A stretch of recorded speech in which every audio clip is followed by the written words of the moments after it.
Bueno, sigamos con nuestro estudio. Vimos la clase anterior a la vida de Jacob. Empezamos a ver la vida de Jacob. Hemos recorrido todo desde Génesis. Y de todos los personajes que hemos estudiado hasta ahora, yo creo que Jacob es como con el que más me he identificado yo.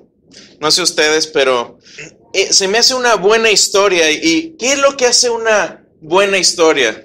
¿Qué es lo que hace que una película sea una buena película o que un libro sea un buen libro? ¿Cuáles son los elementos que tiene una historia para ser excelente? ¿Sí? Y bueno, por ahí estaba viendo un libro y hay varios autores y la mayoría de ellos coinciden en varias cosas. Por ejemplo, una película como Star Wars, que tanto ha llamado la atención, que a tantas generaciones ha influenciado. Y yo me acuerdo que vi esta película cuando tenía 7 años con mi papá, hace unos ayeres. Y todavía me acuerdo de ese día. Entonces, ¿qué es lo que tiene una buena historia? Bueno, una buena historia debe tener un protagonista, un héroe. Un héroe al que vamos a ir siguiendo en la historia. Necesita también una meta o una búsqueda. Necesita una meta que seguir o algo que conquistar o un reto que ganar. Necesita también un peligro que enfrentar. El camino no va a ser sin peligros y el héroe necesita pasar por ese tipo de cosas también. Normalmente hay un mentor siempre, si no se dan cuenta. Siempre hay el guía, la voz de la experiencia, de la sapiencia, de la sabiduría que guía al héroe. Pero también tenemos siempre un villano. Y en Star Wars hay varios villanos. Y hay buenos villanos. Y el villano es así como que el villano que todos quisiéramos ser, ¿no? Y de todos estos, obviamente, creo que el mejor es Darth Vader, ¿eh? Pero hay otras historias también que son interesantes. Por ejemplo, los mismos elementos los pueden ver en una película como El Señor de los Anillos. Tienes el héroe o los héroes, tienes un grupo ahí. Y tienes, obviamente, la música dramática ayuda, ¿sí o no? Y bueno, hay otros héroes que no son tan dramáticos, pero también crecimos con ellos. Ahora ya sacaron Ant-Man, ¿verdad? Pero y no hay como el Chapulín Colorado. Y obviamente ahí también había una villana, ¿se acuerdan de la bruja del 71? También había una villana que en sus tiempos jóvenes no estaba tan bruja. Pero siempre hay un villano y resulta ser que Jacob viene a ser uno de los villanos perfectos de la Biblia y por eso su historia nos llama la atención, pero es interesante que después de ser villano hay otro villano aún más grande en su vida, como que de ser el villano se convierte luego en la víctima. Y retomando un poco la historia de donde nos quedamos la vez pasada, vimos que después de que engaña a su hermano, que le roba la primogenitura, o más bien Esaú tontamente se la cede, se la regala, y entonces llega un momento en que Jacob dice, me voy a casa de mis antepasados, de donde viene mi madre. Se acuerdan que ellos venían del norte de Mesopotamia, y esto se lo vende la mamá como idea a su papá, a Isaac, y entonces él se va al norte y dice, bueno, voy a buscar esposa por allá, y sucede que también es un pozo de nuevo. El pozo es el lugar como que donde todos se encontraban esposo y esposa ya en aquel tiempo. No sé aquí no hay muchos pozos, pero ¿quién quita? Si ya la última desesperación les agarra, pues a lo mejor ahí van al pozo. Pero está ahí, ya llega por ahí Jacob al norte y se encuentra ahí, llega ahí al pozo. Al pozo este era un pozo tapado, había que rodar una roca grande para abrir este pozo. Y él estaba ahí esperando y llegan unos pastores a darle de beber a sus ganados. Y él pregunta, le dice, oigan, yo soy de Harán, ¿no conocen por ahí a Labán. Y ellos dicen, sí lo conocemos. Jacob dice, bueno, ¿cómo está todo con él? ¿Cómo va? ¿Qué ha sido de él? Y ellos contestan, mira que todo va bien con él, y por cierto, aquí viene Raquel, su hija. Y no saben lo que, desde ese momento al pobre Jacob no sabe ni qué tren lo atropelló, porque ahí empezaron parte de sus problemas. Este fue el inicio de Jacob ser víctima en vez de victimario. Interesante. Y entonces conoce ahí a la hija menor, a Raquel, y le dice, bueno, vayamos a conocer a los demás parientes. Qué gusto que estás por acá, que conozcas a la demás parentela que no conoces. Vas a conocer a mi papá, a mi mamá, a mis hermanos y a la hermana mayor de Raquel, que se llamaba ¿cómo? Lea. Lea la fea. Esa no te me adelantes. Bueno, ¿quién era Labán? ¿Quién era el papá de Raquel? Bueno, era hermano de su mamá. ¿Se acuerdan que esta es la familia de la mamá? Obviamente no estaba cerca, estaba como unos 850, 900 kilómetros de ahí. O sea, era un viaje largo. Y Labán no voy a profundizar mucho en esto, pero ahorita va a tener sentido lo que quiere decir su nombre. Es muy interesante. Labán quiere decir blanco. Es la misma palabra. Pero Labán era tío suyo, era tío de Jacob, hermano de su mamá. Y empieza Jacob a trabajar ahí con él, empieza a ocuparse de los ganados. Y si viéramos la agenda del mes que está ahí Jacob, bueno, pues era ocuparse de los rebaños. Muy ocupada la agenda. Pero eso es lo que estaba él haciendo. Llega un momento al final del mes cuando Labán le dice, ¿sabes qué, Jacob? Has estado aquí trabajando conmigo y estás trabajando de gratis, eres mi pariente. ¿Por qué no me dejas que te pague algo? Es justo que yo te dé algo por el trabajo que tú estás haciendo. Y Jacob dice, pues fíjate que tu hija como que le eché el ojo y no está de mal ver. De hecho, la Biblia dice que estaba muy guapa. Y déjeme decirle, cuando Dios dice que está guapa era porque está como para morirse. Y entonces Jacob se da cuenta y le echa el ojo. Y Labán le dice, ok, ¿quieres casarte con mi hija? Está bien, pero vas a trabajar 7 años para mí. Y esto era una costumbre judía, era al revés. Aquí como que la dote es, tú pagas para que se vayan las hijas, ¿no? No, acá era al revés. Yo creo que como debe ser, me gusta esa costumbre. Yo tengo 2 hijas, me iría bien, ¿no? ¿No? Hasta uno pensando tener otras 2, ¿no? Pero no, hay que ser sobrios. Dice, bueno, voy a trabajar por ti, por tu hija menor. Y Labán dice, trato hecho. Hacen su pacto entre hombres y trabaja 7 años para Labán. Y es muy interesante la Biblia como dice que se le pasó el tiempo rápido porque la amaba tanto a Raquel. ¿Sí? Es como nosotros, ¿no? Cuando trabajamos, yo llevo 17 años aquí, y me ha pasado rápido. No, de veras, ¿por qué se ríen? Pero imagínense que después de esos 7 años termina la labor y llega el tiempo de decir, bueno, ya es el día de la boda. Preséntame a mi futura esposa. Y se empiezan a hacer los preparativos, ya están los invitados en la boda, ya está la familia, ya está la comida, está la bebida y más bebida, porque yo no tengo otra forma de explicar lo que pasó después. Yo creo que sí. Sí, obviamente ya había vino en aquel tiempo.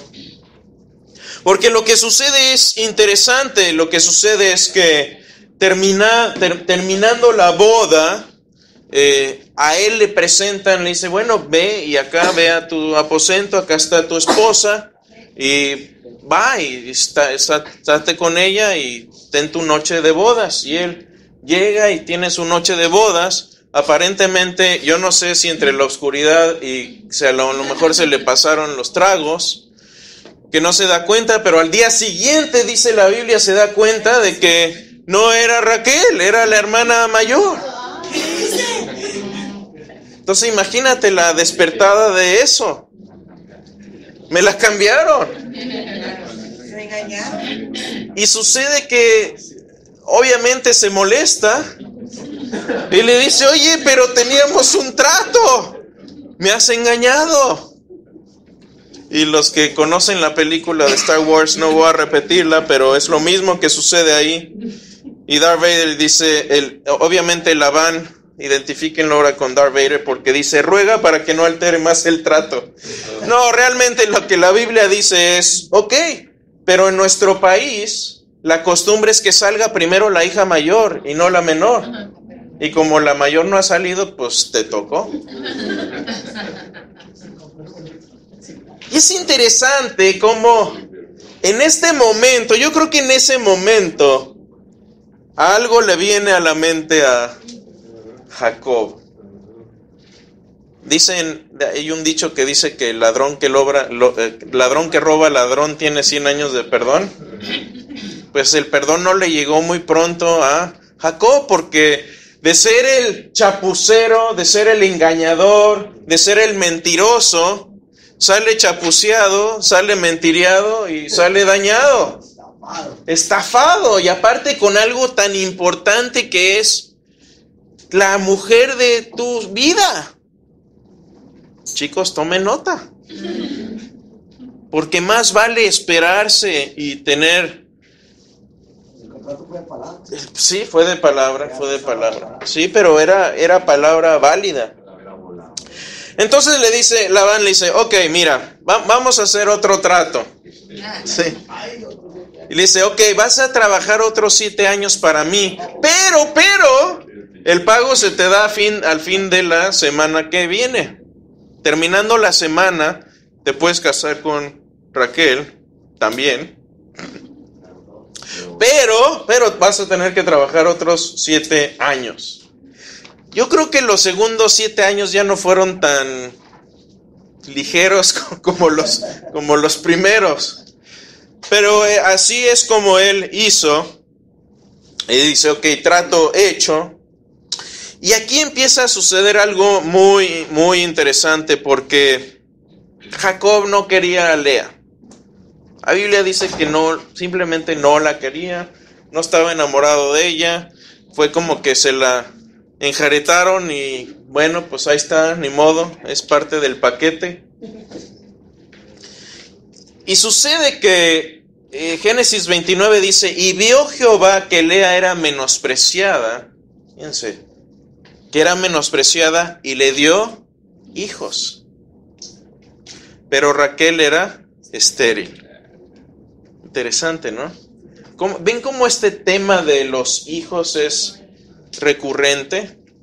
Y yo creo que Dios ahí nos quiere enseñar algo. No sé, como que cuando ya 3 veces sale el mismo tema en la Escritura es porque Dios nos quiere decir algo. Y yo creo que la enseñanza, o parte de la enseñanza es, no tratemos de ayudarle más a Dios. Y de darle el tiempo a Dios que actúe, de darle a veces el tiempo, a veces para nosotros se hace gravoso, 7 años, imagínate, se nos hace pesado, pero Dios tiene su tiempo perfecto, debemos dejarlo actuar y dejar que Dios sea Dios y que el hombre sea hombre, ¿no creen? Bueno, y aquí empieza lo que llamaríamos, ¿cómo se llama? ¿Cómo se llama esto? Una competencia. Empieza el estira y afloja de la lucha de las 2 mujeres por ganarse el cariño de Jacob. Y empiezan ahí a pelear. Vamos a ver un poquito Génesis 29, si tienen sus Biblias por ahí. Génesis 29 nos habla de lo que está sucediendo por ahí. Y para entender un poquito también lo de los hijos. Vamos, Génesis 29. Ya hablamos de cómo llega Jacob ahí al pozo. Y aquí está.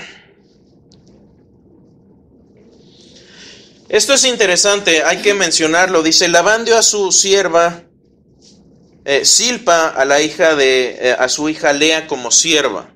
Estos son nombres importantes. Silpa. Después de que lo engaña Labán y le dice, primero la grande, dice, concibió Lea y dio a luz a un hijo y le puso por nombre Rubén. ¿Qué quiere decir un hijo? ¿Cómo escogemos nosotros los nombres para nuestros hijos? Pues que suene bonito, o el nombre que sea significativo de algún pariente, o le ponemos como tu mamá, no, como tu mamá, no, como mi papá, no, el papá. Sí, pero normalmente no pensamos como pensaban los judíos, que les ponían nombre de acuerdo a las características o a la situación en la que ellos estaban viviendo. Pero exactamente eso es lo que ellos hacían. A él le pone un hijo, por cuanto el Señor ha visto mi aflicción, sin duda ahora mi marido me amará. Esa era la esperanza de Lea, que al darle un hijo, Jacob se acercara más a ella. Concibió de nuevo y dio a luz un hijo y dijo, por cuanto el Señor me ha oído que soy aborrecida, me ha dado también este hijo, así que le puso por nombre Simeón. ¿Qué quiere decir? El que oye. ¿Se fijan cómo tienen significados? Concibió otra vez y dio a luz un hijo y dijo, ahora esta vez mi marido se apegará a mí porque le he dado 3 hijos, así que le puso por nombre Leví, que es el apegado. ¿Se fijan? ¿Ven un poquito la agonía de esta mujer? De no sentirse querida, de no sentirse amada, de sentirse rechazada. Tremendo. Concibió una vez más y dio a luz un hijo. Y dice, esta vez alabaré al Señor. Así que puso a su nombre Judá. ¿Qué quiere decir? Alabado. ¿Ven cómo todos los nombres tienen significado acá? Importante. Si vemos el siguiente capítulo, dice, pero empieza la competencia. Pero viendo Raquel que ella no daba hijos a Jacob, tuvo celos de su hermana y dijo a Jacob, dame hijos y no me muero. No, pues así que no. Así sí fácil, ¿no? Entonces se encendió la ira de Jacob contra Raquel y dijo, ¿estoy yo en lugar de Dios que te ha negado el fruto de tu vientre? Y ella dijo, aquí está mi sierva, Bila, llégate a ella, ahí va otra vez a ayudarle a Dios. Ayudarle a Dios que ¿sabes qué? Dios no puede hacer este milagro, entonces vamos a ayudarle. Dios no es suficiente, Dios no está lo suficientemente preparado para arreglar nuestros problemas, así que vamos a echarle una manita al Señor.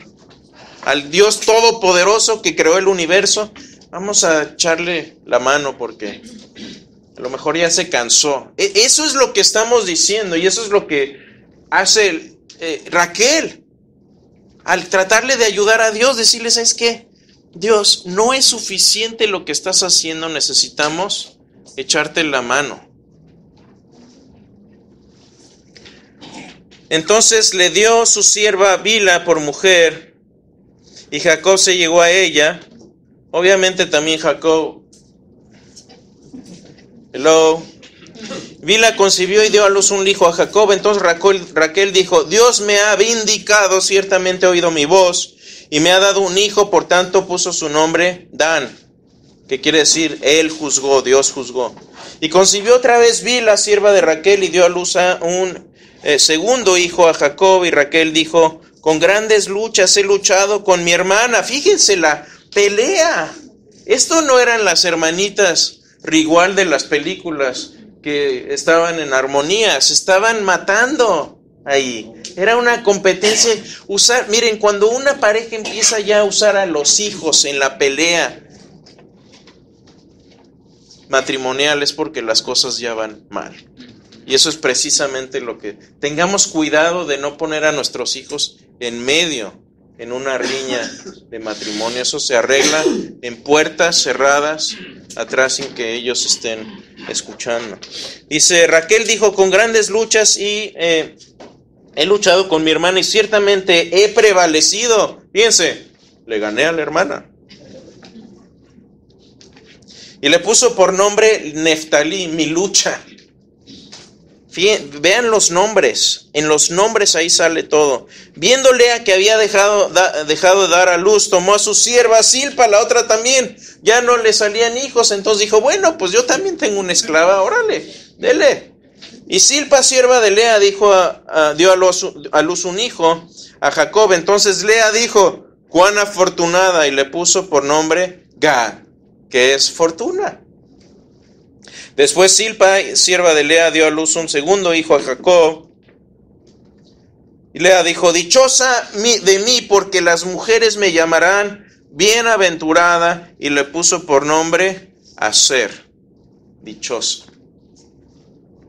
Y en los días de la cosecha de trigo, Rubén fue halló mandrágoras en el campo y las trajo a su madre Lea. Entonces dijo a Lea: dame, te ruego, de las mandrágoras de tu hijo. Pero ella respondió: ¿te parece poco haberme quitado mi marido? ¿Me quitarás también las mandrágoras de mi hijo? Que él duerma pues contigo esta noche, y a cambio de las mandrágoras de tu hijo, le dijo Raquel. Por cuanto Jacob vino del campo por la tarde, Lea salió a su encuentro. Le dijo: debes apegarte a mí, porque ciertamente te ha alquilado por las mandrágoras de mi hijo. Imagínense, ya rentado el pobre hombre. Y él durmió con ella aquella noche, y escuchó Dios a Lea, y ella concibió y dio a luz un hijo, el quinto hijo de Jacob. Lea dijo: Dios me ha dado mi recompensa, porque di mi sierva a mi marido, y le puso por nombre Isaacar, que quiere decir recompensa. Dio a luz otro hijo, y dijo: Dios me ha favorecido con buena dote, ahora mi marido vivirá conmigo, porque le he dado 6 hijos, y le puso por nombre Zabulón, que quiere decir exaltado. Después tuvo una hija llamada Dina, y le concedió hijos. Dice, ella concibió y dio a luz a un hijo, y dijo: Dios ha quitado mi afrenta, y le puso por nombre José, quiere decir él añade. Y hasta ahí, se han contado, son ¿cuántos hijos? ¿A quién estaba contando? Van 11. 11 porque falta Benjamin. Sí, falta el pequeñito. Y esa es la situación en la que está esta familia, una familia totalmente disfuncional. Este es el contexto en el que nacen estos pobres niños. Imagínense también con los conflictos con los que crecen. Y les decía, está ahí aquí está la lista de los hijos hasta ahora, más o menos en el orden. Los que están en itálica son hijos de, no que no sean legítimos, sino que no son hijos naturales, son hijos de sus esclavas. Y en este contexto dice Jacob: ¿sabes qué? Creo que ya es tiempo de volver a casa, es tiempo de volver a casa de mi padre, volver a la tierra de Canaán. Y entonces Labán se entera de que ya Jacob quiere irse, le dice: oye, ¿sabes qué? Pero Dios me ha bendecido. Yo no sé cómo deduce él que Dios le ha bendecido por medio de Jacob. Y le dice: oye, no te vayas, porque te quiero mucho. No, quiere mucho que le bendijo Dios, y le bendijo con ganado y con posesiones. Les nacieron bastantes chivitos ahí con Jacob. Y Jacob dice: ok, bueno, pero tú te quedarás. Dice: dime tu precio, ¿qué quieres? Que lo soborna casi, le dice: ok, ¿cuánto? ya no tengo hijas, pero ¿qué más quieres?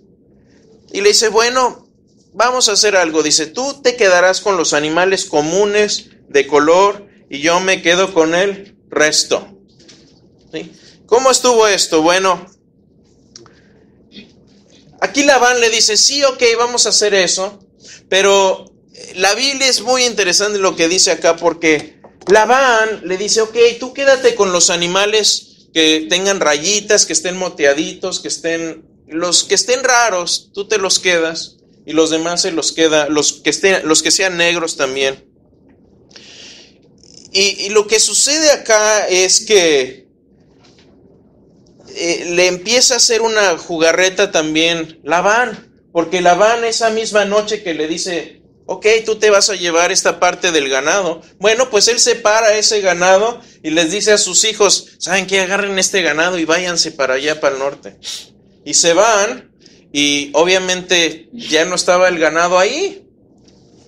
Entonces, que con el poco ganado que queda ahí, les digo, el ganado de ovejas y de cabras, las rayadas, las manchadas y las salpicadas, empieza ahí un juego de genética interesante, porque cuando venían los rebaños a tomar agua, lo que hace Jacob empieza a hacer una selección genética, agarra corteza de álamo, de avellano y de castaño, agarra las cortezas. Y interesante que la palabra que usa la Biblia para decir, cuando le quitaba las cortezas, atrás en el árbol quedaba blanco. Y está haciendo un juego de palabras ahí con el nombre de Labán, que Labán le estaba tratando de ver la cara también. Pero él usa lo blanco, sí, es decir, la corteza, para devolverle la chapuza a Labán. Entonces, cuando llegaban los animales, él ponía en el agua estas cortezas, y entonces cuando los animales se reproducían como los que le tocaban a él, moteaditos y con rayitas y salpicaduras. Entonces él los separaba. Y no nada más eso, que cuando veía los más fuertes que se reproducían ahí, entonces les echaba las de estas. Y cuando eran los debiluchos y que eran los de Labán, se las quitaba. Entonces empieza a hacer un truco ahí. Obviamente algunos dicen, bueno, es que esto no nada tiene que ver. Obviamente no, pero es un milagro que Dios le concede, y a partir de esto empieza él a tener gran abundancia de riqueza por la selección que hace de los animales, y le sale mal la chapuza ahí a Labán. Entonces después de un tiempo dice Jacob, ¿saben qué? Ya tenemos suficiente, vámonos de aquí, y se van sin avisarle a Labán. Y no solo eso, que separa los rebaños, que él decía, bueno, me tocan estos, me los llevo. Y Raquel lo que hace es también llevarse los ídolos de la casa de su padre, que eran politeístas. Entonces tenían ídolos, y estos ídolos se les llaman terafim. Estos son algunas si quieren ver algunas en la biblioteca de Lanier, aquí tienen de estos. Y lo que sucede es muy interesante, porque estos terafims eran como que el legado familiar de estos grupos paganos en ese tiempo. Y era como, si a ti te tocaban los ídolos, era como darte la primogenitura. Era algo equivalente a lo que hacían los judíos, solamente que lo hacían con estos ídolos. Entonces lo que hace Raquel prácticamente es robarle la primogenitura a su familia, a sus hijos, para dársela a Jacob, como diciendo, este es el hijo legítimo. Y esto era una gran afrenta, era un delito muy grave. Obviamente Jacob no se entera, ella lo hace a escondidas. Y sucede entonces que Labán le persigue, después de 7 días ya está a punto de alcanzarlo, y le dice, oye, y de hecho Dios interviene a favor de Jacob, y le dice a Labán, ¿sabes qué? Ten cuidado, de ningún modo hables a Jacob, ni bien ni mal. No le vayas a hacer nada. Intercede Dios por él, y cuando se alcanzan el uno al otro, Ya está más calmado Labán, pero van los reproches. Oye, te llevas a mis hijas, te vas sin avisar, no te pude ni hacer una fiestecita de despedida, hacer un cabrito asado, aunque sea. No pudimos hacer, y te robaste a mis dioses aparte. Y Jacob no tiene idea de esto. Le dice, mira, yo ni me robé a tus dioses. Le dice, malas condiciones de vida, ahí estuve yo con los animales un montón de tiempo, y si una oveja se la comía el lobo, tenía yo que reponerla de mis rebaños, ahí con el calor, sufriendo ahí malas condiciones de trabajo, tuve pérdidas financieras por estar cuidándote a tus animales, te serví 20 años, 14 de esos por tus hijas, y ve cómo me ha ido, no sé. Y aparte, 10 veces me has cambiado de salario. 10 veces. ¿Qué es esto como empleador? Eres pésimo. Y bueno, sucede que hacen un trato y la Biblia dice que convinieron y dijo que el Señor nos vigile a los dos cuando nos hayamos apartado el uno del otro. Hacen como quien dice, en nuestros países, pinta tu raya, y hacen un montículo de piedras y dicen, bueno, de aquí para acá tú no pasas y de acá para allá yo no paso. Dicen, ok, vamos a hacer eso. Y si ven este amuleto, no encontré alguno en español, parece que no los hacen, pero es normalmente lo que los enamorados se los ponen, ¿no? Ya ven que se dividen y un enamorado se lleva uno, pero dice eso, ¿no? Muy romántico, ¿no? Que el Señor nos vigile a los dos cuando nos hayamos apartado, ¿no? Cuando se vaya uno de viaje o no.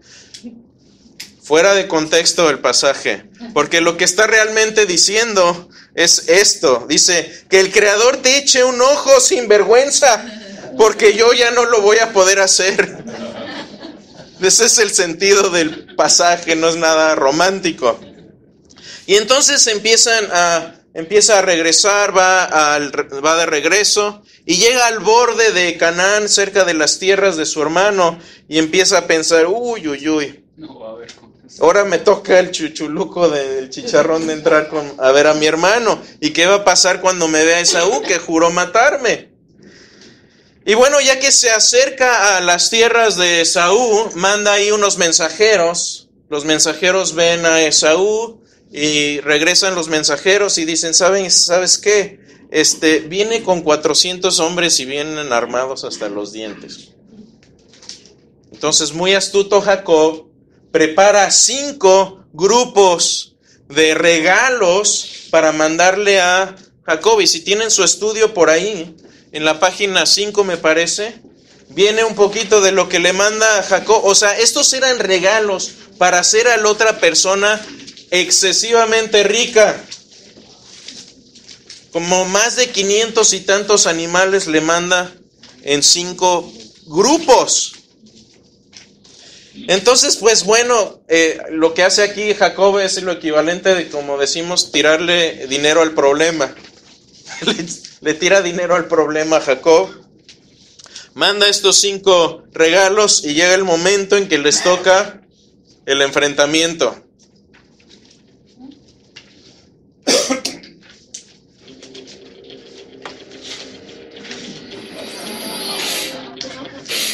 Y armarse, se va a armar. Bueno, realmente es menos anticlimático que eso lo que sucede. Vamos a pensar un poquito en cuando va él de camino y la noche antes de que él se enfrente con Esaú.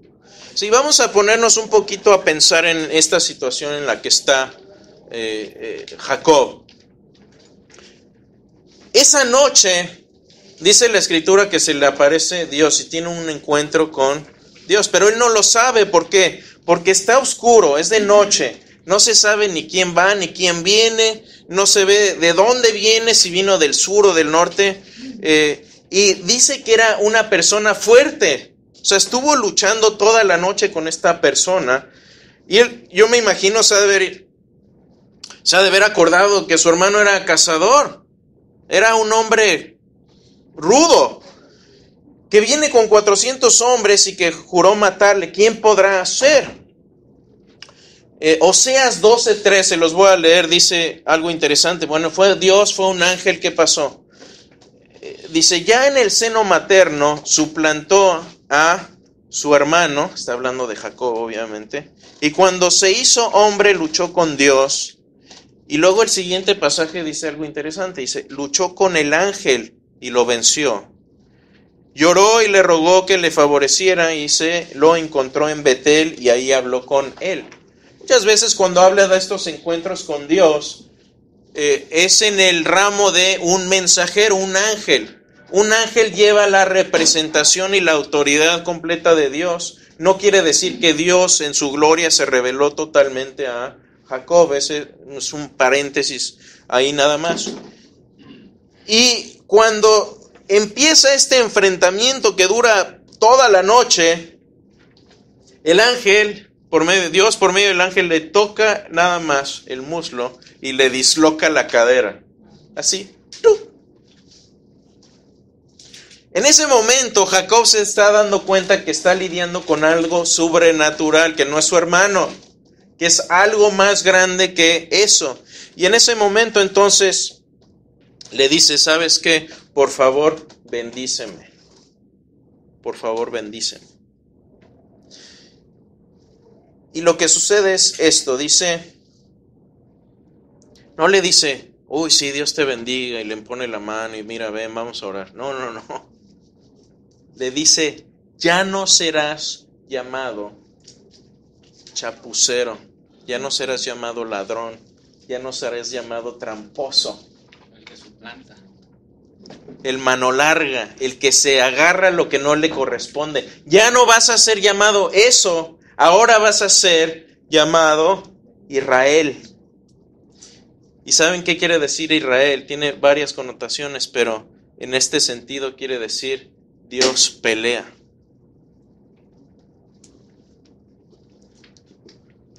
Pensemos en esto.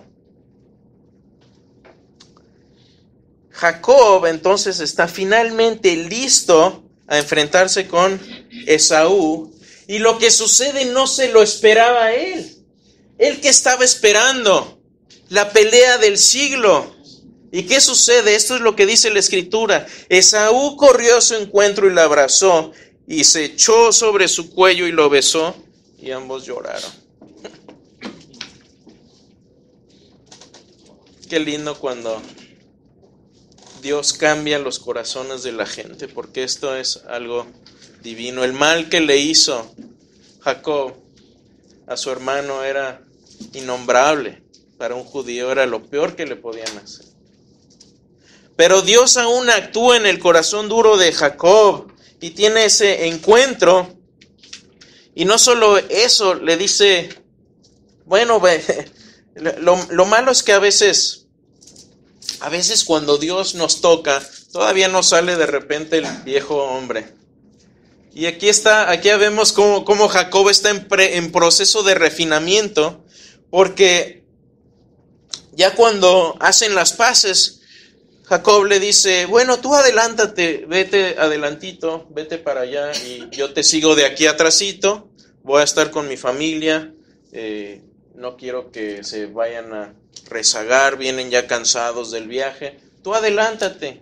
Dice, ok, acuerdan así, y entonces en vez de que Jacob se fuera derecho de las tierras de Esaú, se empieza a dar la vuelta para el otro lado y se va a Socot y se va a las tierras de Siquén.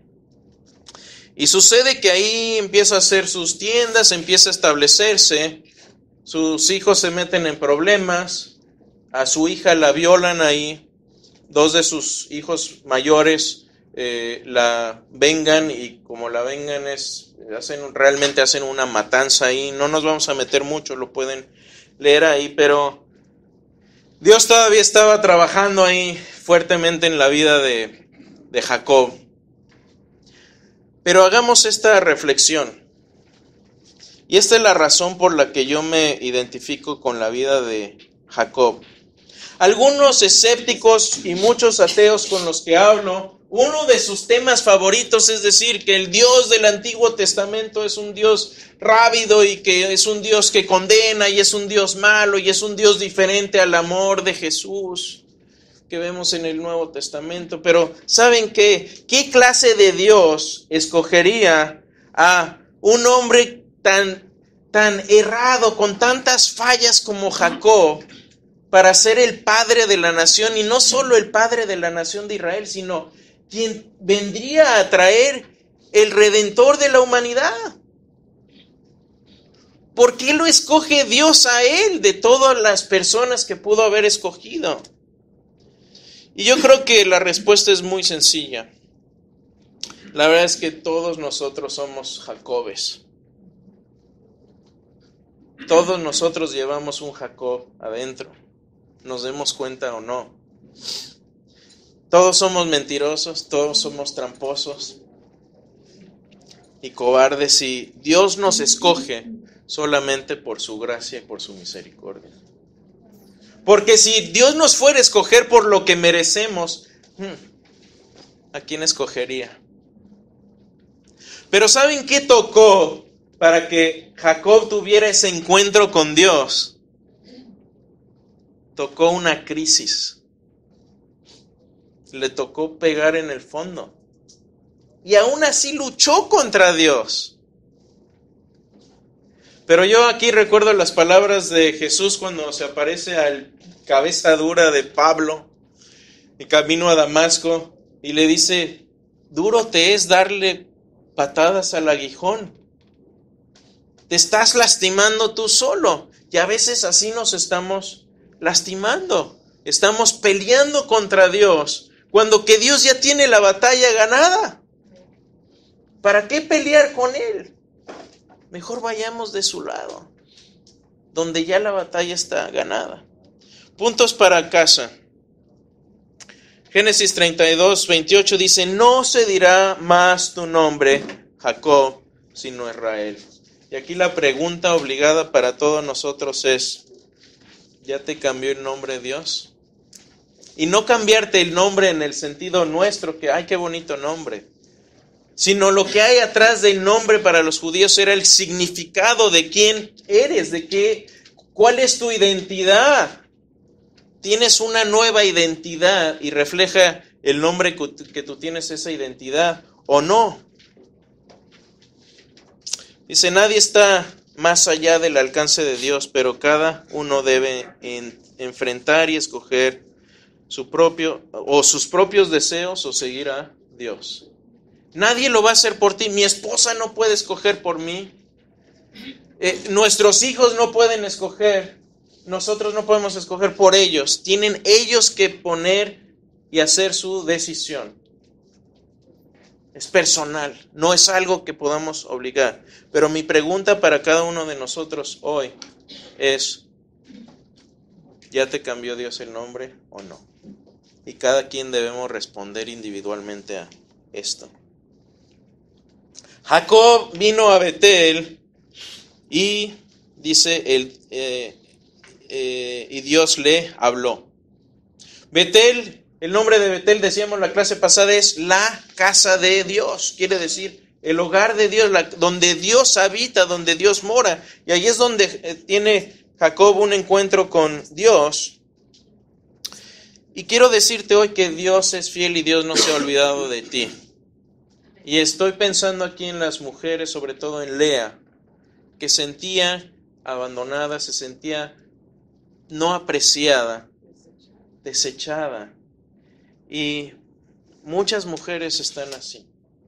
Yo sé que hay muchas mujeres que viven de esta manera, pero yo te quiero decir hoy: Dios no se ha olvidado de ti. Dios no se ha olvidado de ti. Y finalmente quiero tocar en este pasaje que para mí es muy significativo, porque es el primer pasaje que yo aprendí cuando me hice cristiano. Y es Romanos 5:8, dice: mas Dios muestra su amor para con... Pon tu nombre ahí. Mas Dios muestra su amor para contigo y conmigo, en que siendo aún Jacobes, en que tú eras un Jacob, aún así eras un indeseable. Aún así, Dios murió. Cristo murió por nosotros. Dice, el hombre no ha cambiado en 4000 años. Afortunadamente, Dios tampoco ha cambiado. Es el mismo Dios del Antiguo Testamento, es el mismo Dios de misericordia del Nuevo Testamento. Sí es un Dios justo, no vamos a eliminar su justicia, pero a pesar de eso, Dios sigue cambiando vidas, pero tenemos que dejarlo que trabaje en nosotros. No lo va a hacer a fuerzas.